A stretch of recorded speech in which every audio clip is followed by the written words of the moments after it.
여러분 안녕하십니까, 진성호입니다. 윤석열 대통령의 헌법재판소 탄핵 심판 심리가 오늘도 지금 진행되고 있습니다. 오늘은 회의 초기에 윤석열 대통령이 직접 입을 열 만큼 긴박한 상황이 연출됐습니다.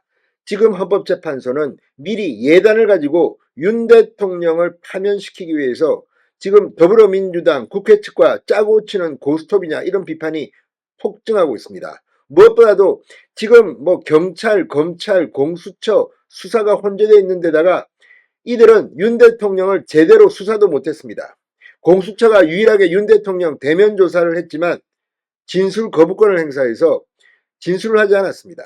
그럼에도 불구하고 다른 이 피의자, 피고들의 검찰 수사 기록 공소장만 근거로 윤 대통령을 파면시켜버리겠다. 게다가 이 형사소송법은 2020년에 개정돼서 이게 형사소송법에서는 불법 증거입니다. 그럼에도 불구하고 헌재는 밀어붙이겠답니다. 박근혜 전 대통령 때 선례가 있다. 그런데 그 선례가 있었지만 형사소송법은 바뀌었습니다. 지금 헌법재판관들은 자기들이 무슨 짓을 하고 있는지 아는지 모르겠습니다. 자, 이렇게 된다면 헌법재판소의 어떤 결정이 나더라도 국민들이 아마 두 쪽으로 갈라져서 대혼란이 예상됩니다. 오늘 윤 대통령의 논리적인 반박에 이 헌법재판소장 권한대행은 재판관들끼리 회의를 해보겠다는 취지로 답하긴 했습니다. 그러나 지금 와서 이게 되겠습니까? 아마 다음 주쯤 한 번, 두 번 더 할지는 모르겠습니다만 헌법재판소는 빨리 끝내고 3월 중에는 결론을 낼 것 같습니다. 자, 이건 누가 봐도 법적으로 말이 안 된다는 생각이 듭니다. 지금 헌법재판소의 긴장감이 고조되고 있습니다. 도대체 헌법재판관들은 역사 앞에 어떤 죄를 지으려는 것일까요? 진성호의 융단 폭격 시작합니다. 헌법재판소를 융단 폭격합니다. 자, 헌법재판소가 윤석열 대통령의 탄핵심판과 관련해 증인들이 검찰에서 진술한 기록을 증거로 인정할 수 있다는 입장을 재차 밝혔습니다.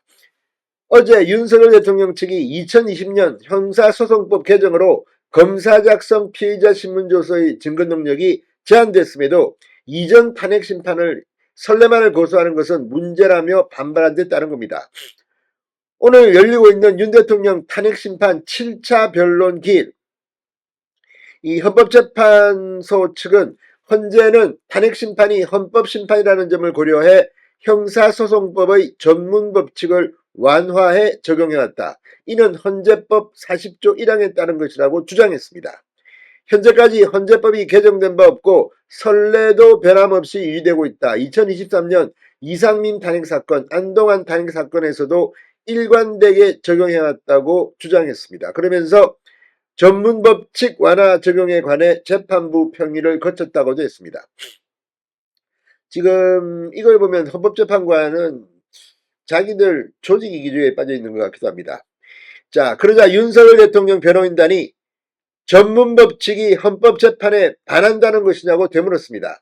이날 변론에 참석한 윤갑근 변호사는 헌재법 40조는 헌법재판이 헌법재판 성질에 반하지 않는 범위 내에서 형사소송법을 준용하도록 하고 있는데 전문법칙이 헌법재판에 반한다는 말씀인지 묻고 싶다.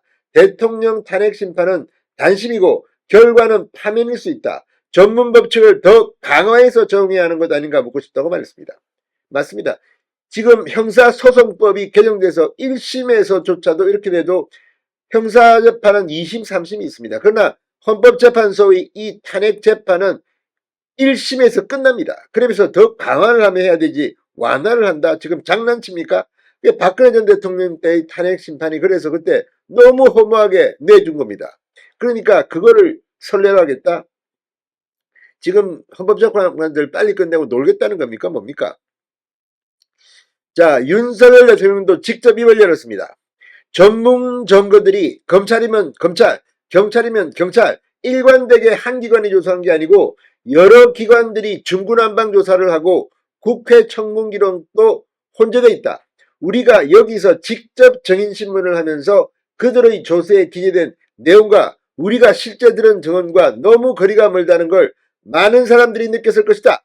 증거 능력에 대한 판단은 재판관님들께서 하시더라도 조서 내용들이 서로 맞지 않고 하기 때문에 그런 점을 잘 살펴주실 것을 부탁드린다고 말했습니다. 자, 오늘 7차 변론 이상민 전 행안부 장관, 백종욱 전 국가정보원 3차장, 신원식 국가안보실장, 김용빈 중앙선거관리위원회 사무총장 등 4명에 대한 증인신문이 진행됩니다. 굉장히 빡빡합니다. 하루에 4명씩 부른다? 내일 모레도 4명 부르고, 아무튼 지금 헌법재판소 무리하게 끌고 가고 있습니다. 이러다가 국민 폭동이 나지 않을까 심히 우려스럽습니다. 진성호의 융단 폭격이었습니다. 여러분 감사합니다.